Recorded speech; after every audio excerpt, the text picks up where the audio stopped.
Pessoal da igreja, na graça e na paz do Senhor Jesus, amém? Convido os amados a abrirem comigo suas Bíblias. Carta de Paulo aos Gálatas, Gálatas capítulo 5. Nós vamos ler do verso 13 ao verso 15. Gálatas 5, de 13 a 15. Amém? Diz assim a palavra de Deus: Porque vós, irmãos, fostes chamados à liberdade, porém não useis da liberdade para dar ocasião à carne. Sedes antes servos uns dos outros pelo amor, porque toda a lei se cumpre em um só preceito, a saber: amarás o teu próximo como a ti mesmo. Se vós, porém, vos mordeis e devorais uns aos outros, vede que não sejais mutuamente destruídos. Vamos orar. Senhor Deus e Pai, nós te agradecemos, Senhor, por estarmos aqui reunidos em Teu nome. Nós te agradecemos pela Tua palavra lida. Lhe pedimos, Senhor, que o Senhor nos ilumine para que possamos compreender a Tua palavra. O Senhor fala aos nossos corações nessa noite, nós lhe pedimos. Nós pedimos que o Senhor nos dê entendimento e sabedoria para que possamos compreender a Tua palavra, Senhor. Nos dê entendimento vindo de Ti, para que aquilo que o Senhor deixou escrito, registrado por mão dos Teus apóstolos, ele possa servir de encontro à nossa vida, Senhor, que possamos ser admoestados, transformados e corrigidos pela Tua palavra. Fala aos nossos corações, é o que lhe pedimos, em nome de Teu Filho amado, Jesus Cristo. Amém. Chegando aos últimos capítulos da carta de Paulo aos Gálatas, nós nos encontramos novamente com um tema que ele é recorrente, mas que há uma pequena diferença que faz todo sentido nesse texto. Nós vimos estudando desde o primeiro capítulo até o quinto, e Paulo, ele constantemente em Gálatas, ele vem falar a respeito do fugir da lei. A mensagem sempre vem incluída a lei, mostrando como algo que deve ser evitado. Nós já falamos aqui sobre aquele grupo de pessoas vindos de Jerusalém, que atravessaram um grande território para chegar em Gálatas, naquela pequena região, numa igreja que não tinha contato com a lei judaica, uma igreja que fora fundada simplesmente sobre o puro evangelho, o mesmo que Paulo nos relata lá em 1 Coríntios capítulo 1, o evangelho da cruz, pura e simplesmente. E ao chegar lá, esses irmãos de Jerusalém, que muitas vezes são chamados de judaizantes, eles começaram a acrescentar ordenanças da lei ao evangelho, destruindo assim o evangelho. Porque o evangelho, quando ele é acrescentado qualquer coisa a mais nele, ele se torna o anti-evangelho. Porque ele vai trazer uma mensagem que não é a mensagem do evangelho. O evangelho, ele precisa de pureza. A mensagem da cruz, ela tem que ser pura, e ela não pode ser acrescida de nada mais. Assim como um produto, ele deixa de ser puro, ele deixa de ser pleno, o evangelho ele também, sem pureza, ele não vai surtir o mesmo efeito. Não é como acrescentar qualquer coisa a mais. Mas eles insistiam nisso, e Paulo faz questão de ficar vários capítulos conversando com os Gálatas, trazendo essa mensagem, dizendo: vocês não podem sair da lei do paganismo e agora entrar na lei do judaísmo, porque os dois eles vão significar a mesma coisa. Cristo vem para nos libertar. O interessante é que quando chega no capítulo 5, Paulo ele começa a primeira parte que nós meditamos há algumas semanas, falando sobre a dicotomia, a separação, lei e Cristo, e colocando que é preciso fazer uma escolha. Só que é somente aqui, no versículo 13 ao versículo 15, que Paulo vai tratar de um ponto que é completamente para o outro lado do que está sendo dito. Enquanto ele insistia com a lei do judaísmo, aquelas coisas religiosas, os ensinamentos dos judeus e todas aquelas coisas que poderiam parecer santas, poderiam parecer assim, de grande valor espiritual, dizendo que eles não precisavam daquilo, não era necessário aquilo. Agora Paulo ele tem que chegar do outro lado e também como quem coloca um caos, para dizer: ao sair de lá, vocês têm que tomar cuidado para não cair do outro lado. E Paulo ele vai trazer essa mensagem justamente nos lembrando que o evangelho ele não veio para poder nos jogar em qualquer extremo. O evangelho ele é centralizador. O evangelho ele traz uma mensagem em que ele não nos empurra para extremos. Ele tem que sempre ser olhado dessa forma. E aí Paulo, ele vem no versículo de número 13, dizendo que Cristo nos libertou para a liberdade. Ele vai usar isso em outros trechos, aqui ele não faz, mas o versículo 13 diz: fostes chamados à liberdade.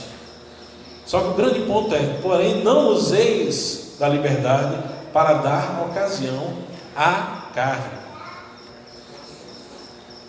E talvez fosse o uso da tradução aí, essa nossa tradução, não sei quantos anos tem, pelo menos mais de uma década, com certeza ele tem. A minha, pelo menos que tem aqui, a minha Bíblia foi impressa antes da última reforma ortográfica que teve aí, então ela ainda está nos termos anteriores.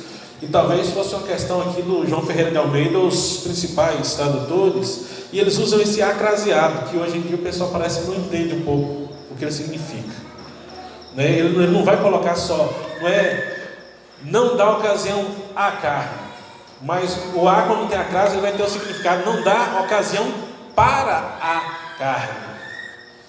Então Paulo, ele vem trazendo aqui, dizendo: nós somos livres, mas nós não podemos dar espaço para a carne. E a carne aqui, ele já vem sendo tratada há muito tempo, é justamente aquilo que concorre contra Deus. Mas para os cristãos de Gálatas aqui, era uma advertência que eles não deveriam, depois de se livrar do judaísmo, se livrar da circuncisão e de todas aquelas práticas, das comidas que não poderiam ser comidas, dos dias santos e todas as outras coisas mais, eles não voltarem como quem estava entusiasmado com a grande liberdade e sair caminhando de costas, e de repente cair na vala da libertinagem, voltando a velhas práticas que eles tinham ali entre os costumes pagãos também. Mas o grande ponto aqui que Paulo fala é a respeito de liberdade. Mas agora ele não está discutindo a liberdade com relação aos preceitos religiosos, mas ele está falando de liberdade com relação aos nossos próprios desejos. A grande questão aqui é que duas perguntas precisam ser respondidas. Os versículos seguintes, aí, o 14 e o 15, quando ele fala sobre a lei, sobre amar ao próximo como a ti mesmo, quando ele fala sobre a briga que havia entre os irmãos, quando ele diz que eles estavam se mordendo e se devorando, a advertência que ele faz aí, tudo isso ele vai estar embutido no que nós precisamos entender a respeito da liberdade. Mas quando nós pensamos em liberdade, duas perguntas precisam ser respondidas. Primeiro, a liberdade de quê? E liberdade para quê? E aqui tem 3 pontos básicos em cada uma dessas 3, eu fiz um paralelo entre os dois. Então eu vou falar primeiro liberdade de quê? Quando a palavra ela chega para nós e fala assim: Jesus Cristo te torna livre, o que vem à sua mente? Livre de quê? Às vezes nós recebemos essa mensagem, nós transmitimos essa mensagem, mas a gente transmite ela incompleta.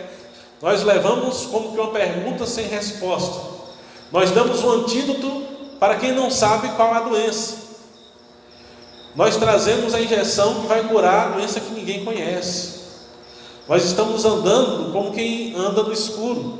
E como alguns por aí fazem, muitos aí em busca da fama anunciam curas e doenças que não se sabe que existiam. E Paulo, ele não está fazendo isso.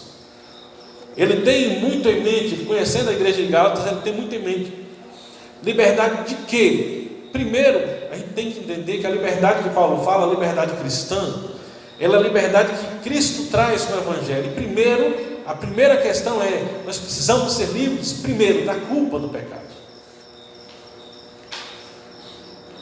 Nós precisamos trazer à mente que nós somos culpados. Hoje vive-se um tempo em que ninguém quer ser culpado de coisa alguma. A justificativa para tudo.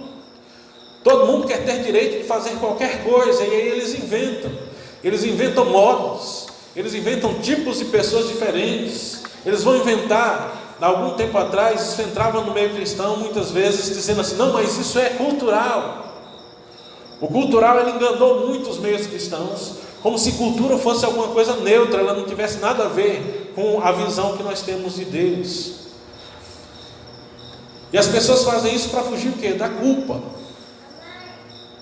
Certo pregador dizia que a pessoa que ela é muito rápida em justificar, ela é ruim em assumir culpa.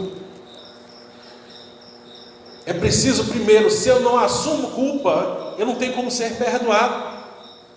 Na nossa liturgia nós oramos aqui, tem a oração de exaltação, a oração de confissão. Quando nós confessamos os pecados é o quê? Confissão é eu assumir culpa dos meus pecados.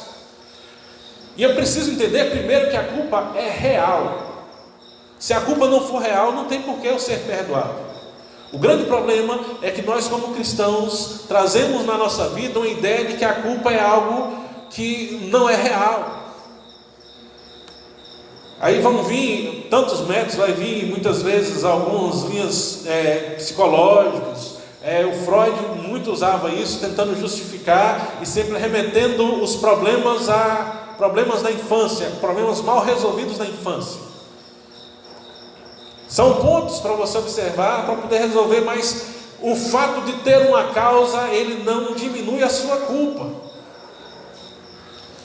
Com o Evangelho também, ele vai trazer para nós que há uma culpa. O fato de você dizer, não, mas é porque eu fui impulsionado, é porque alguém me chamou, é porque o outro fez, isso não exime a culpa. A gente vê isso lá no Éden.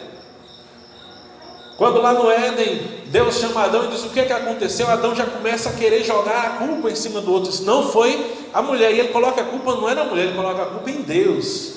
Porque Adão fala, foi a mulher que o Senhor me deu. Então ele já quer dizer, não, se o Senhor não tivesse dado essa mulher para mim, eu não tinha pecado. E ele tenta jogar para Deus. A mulher joga para a serpente, mas todos recebem castigo. Não existe essa questão de tentar se desculpar, dizer, não foi por causa disso. Todos nós temos culpa real, e só há perdão real onde há culpa real. Nós precisamos reconhecer essa culpa. A sociedade ela tenta nos mostrar e nos fazer acostumar com as coisas erradas para que a gente não se sinta culpado. Você liga a televisão e de repente o que passa são coisas que, se você for perguntado, você claramente vai condenar. Mas quando nós assistimos, nós vamos nos acostumando com aquilo. De repente ele não faz mais, como podemos dizer, ele não vai nos incomodar mais. Hoje em dia, do jeito que o mundo anda, são tantas coisas que às vezes você fica aqui no seu mundo, na sua convivência, e quando você entra num determinado lugar, de uma outra convivência, e você vê algumas coisas que estão acontecendo no mundo, você fica chocado. Há vários relatos de pessoas que entraram em outros ambientes. Às vezes um jovem crente que entra num ambiente de uma festa, de uma rave, para poder fazer algum trabalho, e lá ele se depara com aquilo. Às vezes você viaja e se depara dentro de um determinado shopping, numa capital qualquer, que sempre tem aqueles onde são um ponto de encontros, naquelas tribos estranhas, entre elas aquelas que têm suas opções sexuais mesmo misturadas. E aí quando você se depara com aquelas coisas que estão acontecendo, que a mídia todo o tempo está, você se choca, mas é um choque de primeiro momento. O mundo, e quando a gente fala mundo, são as forças espirituais do mal que atuam em todas as coisas, usando tudo aquilo que acontece ao nosso redor para tentar nos afastar de Deus. Ele constantemente vai nos bombardear com algumas coisas para que nós não sejamos mais incomodados, para que pareça comum, e parecendo comum a gente não se sente mais tão culpado de algumas coisas. É para que as pessoas não se sintam culpadas. Recentemente no STF chegou um julgamento em que há muitas discussões que era a tipificação do crime de homofobia ou discurso de ódio, como se fala, passando por cima de alguns percursos, porque segundo a nossa Constituição, o Judiciário ele não pode tipificar crime, ele só pode interpretar a lei. Eles vão lá e tipificam o crime, mas se dá que ninguém pode falar contra, é simplesmente condenar o discurso, condenar a ideia, é o crime de opinião que está sendo criado. Mas tudo isso por quê? Isso tem um objetivo, que as pessoas eles não querem ser apontados como errados. Eles não querem que ninguém lhe aponte o erro, porque eles não querem se sentir culpados. É interessante como o mundo trabalha, porque quem não se sente culpado, ele não alcança perdão. E o trabalho todo é para quê? Para que o mundo continue caminhando a passos largos para o inferno. Nós somos libertados da culpa. Mas como é que nós somos libertados da culpa? Quando nós fomos perdoados. A culpa real, ela existe o arrependimento, existe o perdão real. Jesus Cristo, ele morre na cruz para que nós tenhamos perdão real e não mais nos sintamos culpados. E às vezes isso migra para dentro da igreja, porque muitas vezes há cristãos que continuam se sentindo culpados, porque não entenderam a extensão do sacrifício de Cristo na cruz. E é por isso que Paulo volta aqui e diz: vocês foram chamados à liberdade. Entendam que essa liberdade é a liberdade da culpa do pecado, porque todo pecado ele é tirado de sobre vós, porque Cristo morreu na cruz em vosso lugar. Todos os pecados que foram cometidos para trás, eles são esquecidos e enterrados, não há lembrança mais deles. E todos aqueles que o crente comete, porque ele não deixa de pecar, ele não se transforma de repente em alguém impecável, mas ele vai ter os seus momentos de deslize durante a vida, mas esses momentos eles são confessados e são perdoados. Quando nós entendemos que Cristo nos liberta da culpa, o inimigo ele tenta ofuscar a culpa no coração do crente, porque quando o crente ele começa a duvidar da culpa, ele começa a acumular pecados, ele começa a deixar de pedir perdão. E alguns, eles sofrem com a culpa errada, porque eles se sentem culpados ainda daquilo que fizeram antes de conhecer a Cristo. E quando Paulo fala de liberdade, ele diz: Cristo nos libertou.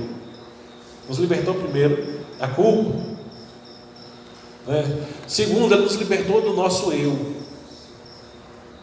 Isso é muito importante entender. O grande problema da humanidade é a autonomia, é a grande busca do nosso século. As pessoas elas querem ser autônomas. Todas as ideologias eles buscam a autonomia. A nossa sociedade ele quer atribuir a autonomia já para as crianças. Os nossos sistemas eles tentam colocar a criança como um ser pensante pronto, justamente para que ele não possa se defender do que foi jogado contra ele. Tentam tirar a autoridade das famílias. Cria-se a lei da palmada para que os pais não castiguem seus filhos. Claramente, quando a gente lê o escrito de Abraham Kuyper, claramente saindo de uma esfera que seria do Estado e tentando entrar na esfera da família e comandar a outra. Deus criou as coisas para estar de cada um no seu lugar. Mas essa autonomia é o crescimento do eu. As pessoas elas querem ser autônomas. Esse foi o pecado lá de Adão. A gente volta lá para o Gênesis. O que é que a serpente fala para Eva? Vocês podem comer porque vocês serão como Deus. Ser como Deus quer dizer, você não precisa mais de um Deus acima de você. Você vai estar no topo, você não depende mais de ninguém. Você vai ser autônomo. E a autonomia nos nossos dias, eles vêm crescendo muito. Porque muitas pessoas que conhecem o Evangelho, eles têm entrado no discurso da autonomia. Há pessoas que querem ser cristãos autônomos, sem depender de ninguém mais. E nisso aí cresce aqueles que querem ser cristãos sem que haja uma reunião, uma congregação sobre ele, uma igreja. Isso é o que? Isso é a busca da autonomia. Quando alguém hoje, veja a inversão do discurso, fala, só Deus pode me julgar, ele não entende o que a Bíblia fala como só Deus pode nos julgar. Na verdade o que ele está buscando é autonomia, mas toda autonomia é má diante de Deus. Porque o que a palavra fala, o discurso de Paulo aos Gálatas a respeito do eu é que o nosso eu ele tem que ser deixado de lado e Cristo tem que preencher o nosso coração. O primeiro Adão, ele veio e nos colocou no pecado. Através do homem veio o pecado no mundo. Mas Cristo é o segundo Adão, aqueles que estão debaixo de Cristo, sob a autoridade de Cristo, esses alcançam a salvação. Só que quando o homem não quer estar debaixo de autoridade nenhuma e se torna autônomo, o seu eu é o caminho da sua própria destruição. O que você vê na humanidade é uma grande corrida. Aconteceu aí por volta da Guerra Fria, logo depois da Segunda Guerra Mundial, a corrida armamentista, as bombas atômicas, porque as potências elas queriam ser autônomas e de repente eles têm que começar a voltar atrás.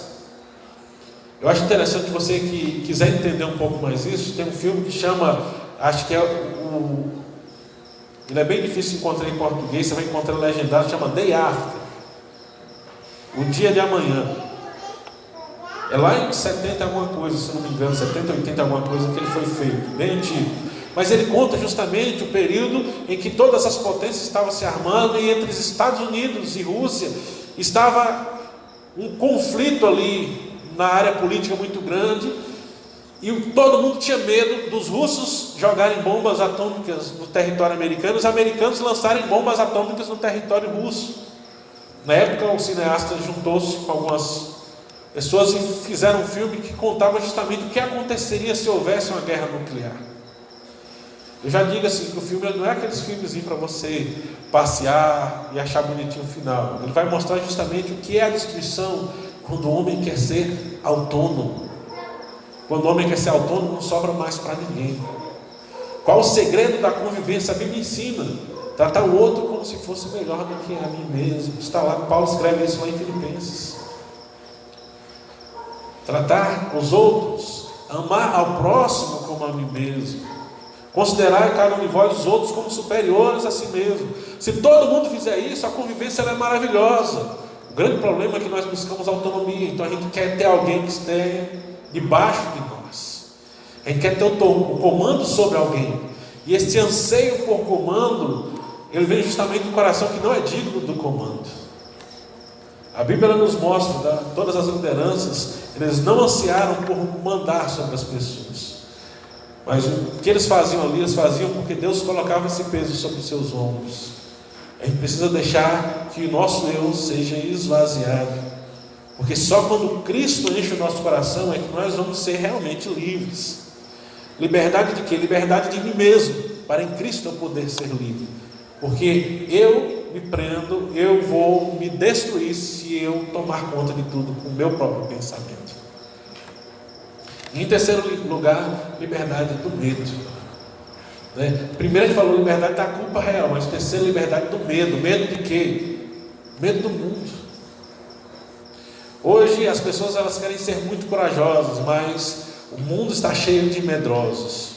O mundo está cada vez mais medroso. Apesar de todo o avanço científico, apesar de tudo que acontece, tudo que se conhece, mais e mais as pessoas estão com medo. Quer ver um exemplo disso? As pessoas estão com tanto medo hoje que elas não querem envelhecer. O que mais você encontra, o que mais são propagandeados são produtos estéticos, tanta coisa para poder evitar o envelhecimento, evitar a aparência envelhecida. As pessoas elas não querem mais envelhecer. A grande preocupação está em se perder e perder alguma coisa.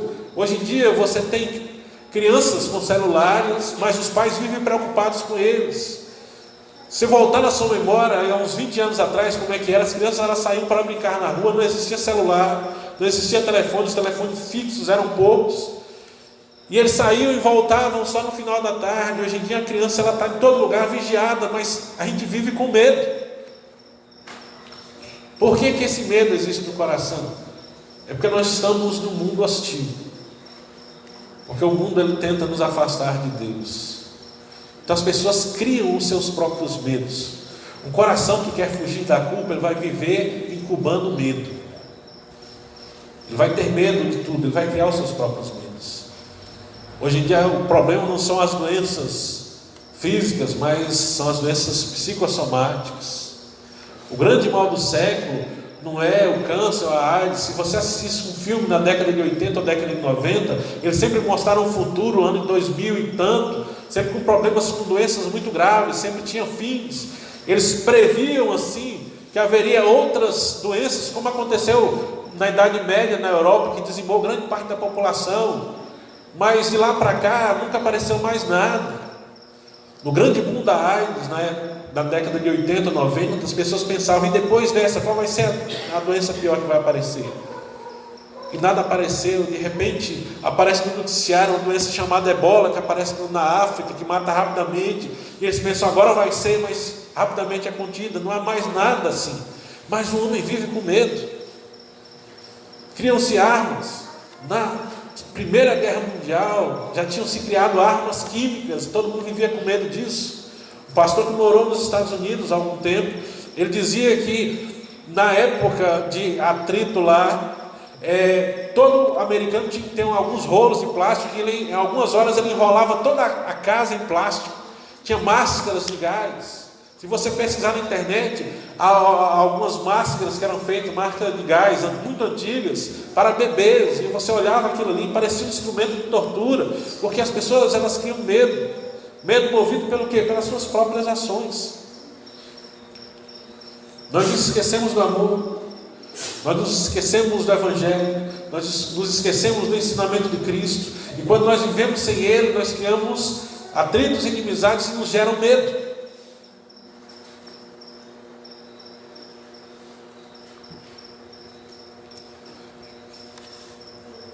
O Evangelho nos liberta da culpa, do eu e do medo, mas nós somos libertos para quê?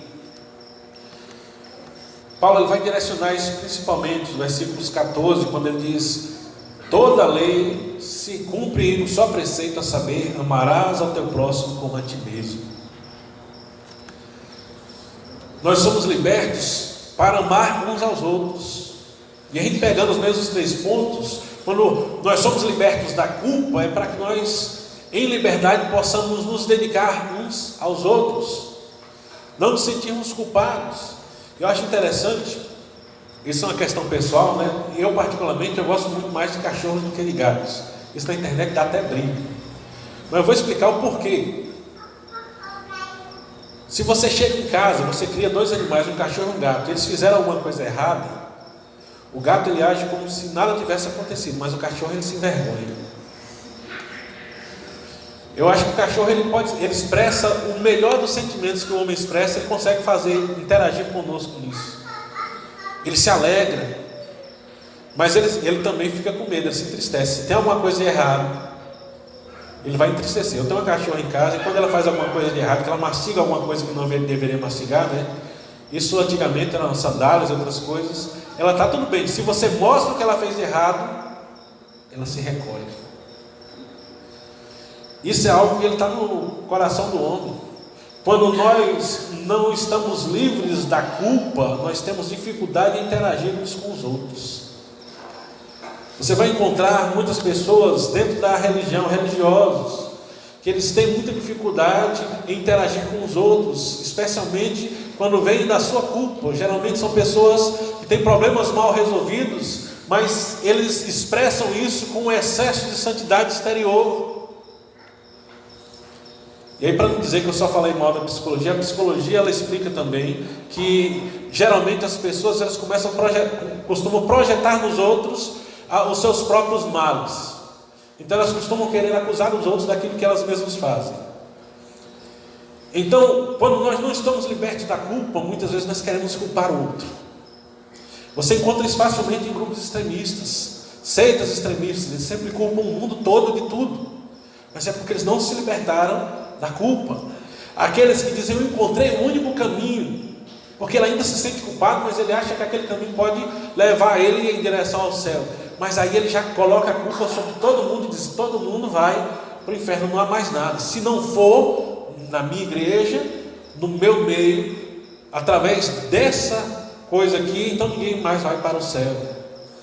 Eu costumo falar, quando a gente estuda a doutrina reformada, que quando nós conhecemos, nós temos que tomar muito cuidado, porque apesar de alguns irmãos nossos não serem reformados, as doutrinas deles serem complicadas biblicamente falar, mas eles ainda têm a graça da salvação em Cristo Jesus. Então nós temos que tomar muito cuidado ao atribuir condenação, porque quando nós somos culpados, quando nós fazemos alguma coisa de errado, a gente mentir, a gente sabe que é pecado, mas quando eu minto, eu não sou expurgado da presença de Deus. Mas quando eu tenho consciência de culpa e peço perdão, eu sou perdoado. Agora, quando eu continuo carregando aquela culpa, eu vou começar a projetar em todo lugar ao redor e eu não consigo conviver. Como é que eu vou amar o próximo se eu começo a ver o meu erro no próximo? Nós temos que tomar cuidado. Nós somos libertos para amar uns aos outros, e por isso nós precisamos nos livrar da culpa, porque a culpa foi carregada e foi tirada por Cristo Jesus. Nós somos libertos para amar ao próximo, e para amar ao próximo preciso tirar o eu do lugar. Se eu me coloco 100% em todas as questões, eu nunca vou conseguir transmitir amor ao outro. A palavra nos chama e nos diz que nós temos que colocar o outro na nossa convivência como se fosse superior a nós mesmos. Mas não adianta escolher, porque muitas vezes nós entendemos a Bíblia e a gente ouve dizendo, não, ó, eu tenho que considerar o outro como superior, mas nós começamos a escolher esse outro, como os fariseus diante de Jesus queriam escolher quem era o próximo. E aí Jesus conta a parábola lá do bom samaritano, onde ele coloca como próximo justamente a pessoa mais odiada pelo fariseu. Nós não podemos escolher o próximo, mas a gente só vai ter compaixão, a gente só vai ter empatia, a gente só vai ter convivência real, a gente só vai demonstrar o amor real de Cristo pelo outro quando nós nos esvaziarmos do nosso eu. Quando o nosso eu ele sai de cena e Cristo entra em cena, tudo isso é tirado. Olha por exemplo de Cristo, o grande mestre que tira no momento da sua morte. Pensa aí, ele estava indo para o jantar da Páscoa, ele sabia que na manhã seguinte ele estaria preso. Ele sabia que iam chegar os soldados com Judas lá para dar um beijo com ele, no rosto dele, no jardim. Ele sabia que até a próxima tarde, em 24 horas, ele estaria pregado numa cruz. Ele sabia tudo isso. Mas quando ele chega com os discípulos, ele não joga tudo para cima. Ele tira o seu manto, ele coloca uma toalha e ele lava os pés dos discípulos. Tudo isso para dizer, ó, você tem que colocar o outro em lugar de destaque. Se você fizer isso realmente no coração, você vai entender que foi para isso que você foi liberto. A liberdade que Cristo nos dá é justamente para isso, é para praticar esse amor. E só na prática desse amor é que nós poderemos ter plena liberdade.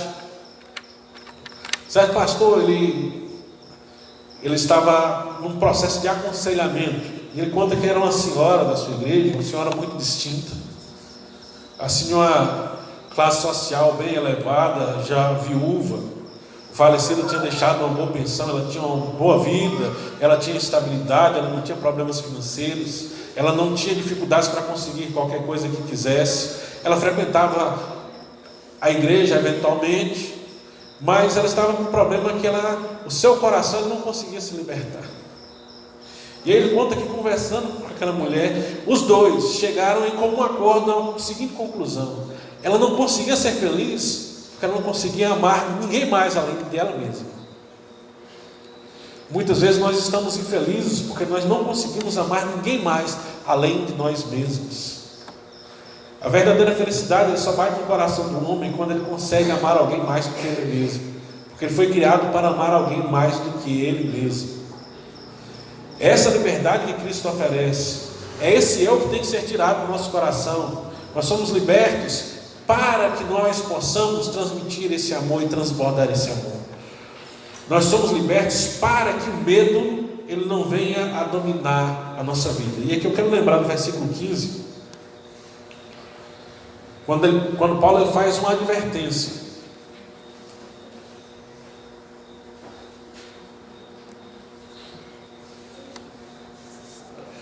Porque quando nós lemos, parece que Paulo está falando aí de algo. É como se fosse assim, ó, parem de brigar, porque Deus está muito triste com vocês. E essa não é a fala de Paulo. Paulo não está colocando Deus no meio da coisa. Ele fala da liberdade, ele fala do amor ao próximo, ele fala dessa convivência maravilhosa, ele fala de transbordar esse amor. Ele fala assim, mas se vocês não conseguem viver isso, se vocês vivem se mordendo, e eu acho interessante por causa do termo que ele usa, né? Se mordendo e se devorando, tomem cuidado para vocês não se destruírem mutuamente. Antigamente, quando eu fui pesquisar a respeito desse escrito aqui, os autores eles nos remetem a alguns ditados que existiam, principalmente no meio judaico, que eles tinham uma história de duas cobras que começavam a brigar, e uma cobra mordia o rabo da outra. E aí elas começavam uma a engolir a outra. E na história, uma história ilustrativa, né? Diz que elas engoliam tanto que elas acabavam sumindo. É disso aqui que Paulo está falando, essa referência que Paulo está falando. Ele está dizendo, vocês tomem cuidado, porque não praticar o amor e viver nessa briga, viver querendo se colocar acima do outro, ele é uma ação que vai acabar lhe destruindo. Não só você, mas o outro. É uma aniquilação total. É uma briga onde todo mundo sai perdendo. É uma disputa onde todo mundo morre. E às vezes a gente tem que tomar cuidado com aquilo que o mundo ele coloca sobre nós. Porque muitas vezes o que nos é passado é aquele negócio: ó, você tem que garantir a sua posição, e nem que você morra, mas não sai dali. Não dê para trás. Se você der para trás, nunca mais vamos lhe respeitar. Só que transmite para nós uma ideia que você tem que endurecer tanto, que se você voltar atrás um pouquinho, você vai morrer. E é melhor morrer do que voltar atrás. É uma ideia de aniquilação. É uma ideia que todo mundo vai sair perdendo. A gente para de se lembrar do Evangelho, porque o Evangelho nos fala de perdoar uns aos outros. Ela fala para tirar o ódio do nosso coração. O nosso ódio, ele é altamente destrutivo. E nós precisamos deixar isso para trás, porque senão nós explodiremos. Esse medo, nós somos libertos para que nós possamos nos aceitar e aceitar aos outros. O amor que é transmitido por Paulo é o amor de autoaceitação. É um amor que você aceita o outro como ele é, e você se aceita como você é. O medo, ele provém justamente de uma busca de ser aceito. Quando as pessoas têm medo, se você pegar qualquer garoto que está na escola, principalmente os primeiros anos ali, aqueles primeiros anos entre a alfabetização, que já está maiorzinho um pouquinho, antes de entrar no segundo grau, muitas vezes, a maioria deles, o grande medo que eles têm é de passar vergonha na frente da sua turma. O que ele mais tem medo é de passar vergonha. Então às vezes ele fica quieto, às vezes ele faz alguma coisa, tem alguns que aprontam e bagunçam, mas tudo que eles querem é serem vistos pelos outros como alguém grande. O grande medo é não ser aceito.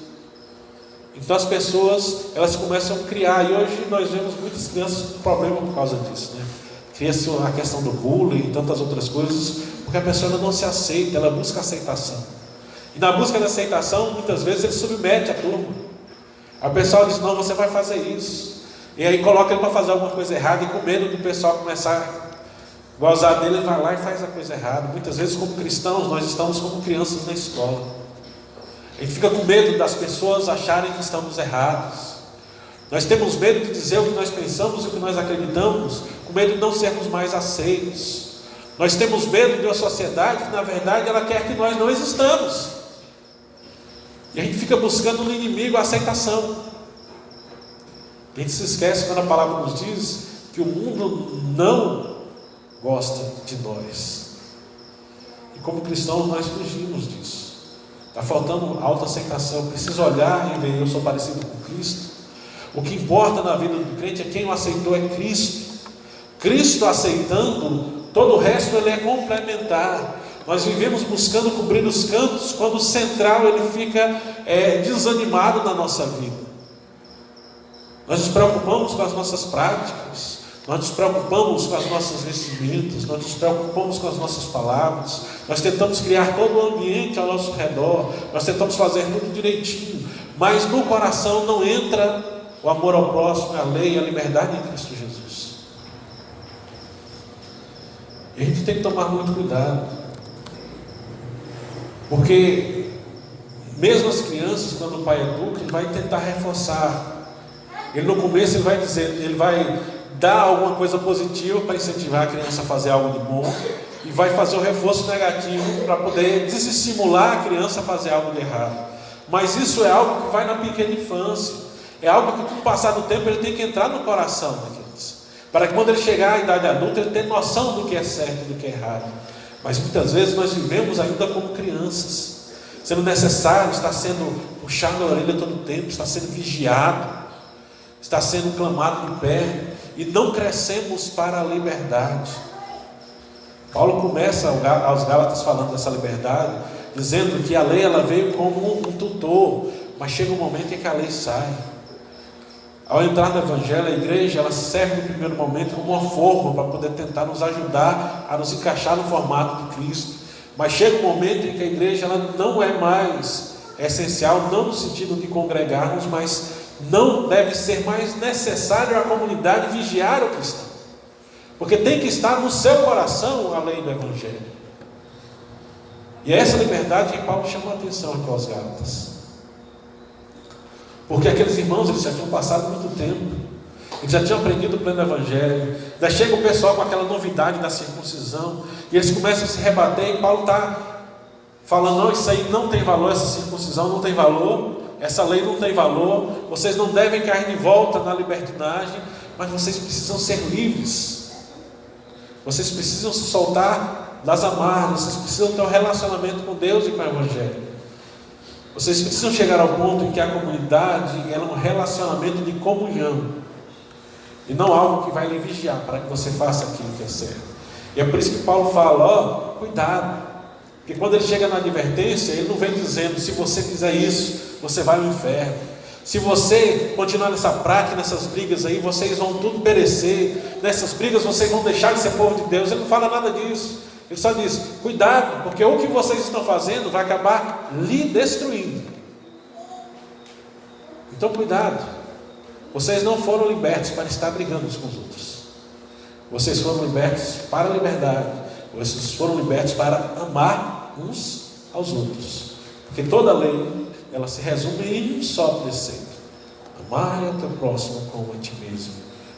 Essa é a mensagem que Paulo deixa nesses pequenos versículos, dizendo, lembre-se, você foi liberto da culpa, do eu e do medo, mas você foi liberto para amar ao outro acima de você mesmo, para não temer a morte.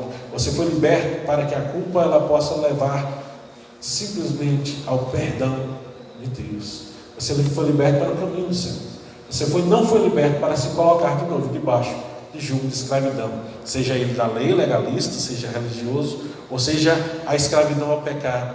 Nenhuma dessas coisas compete ao crente, mas nós fomos libertos em Cristo Jesus.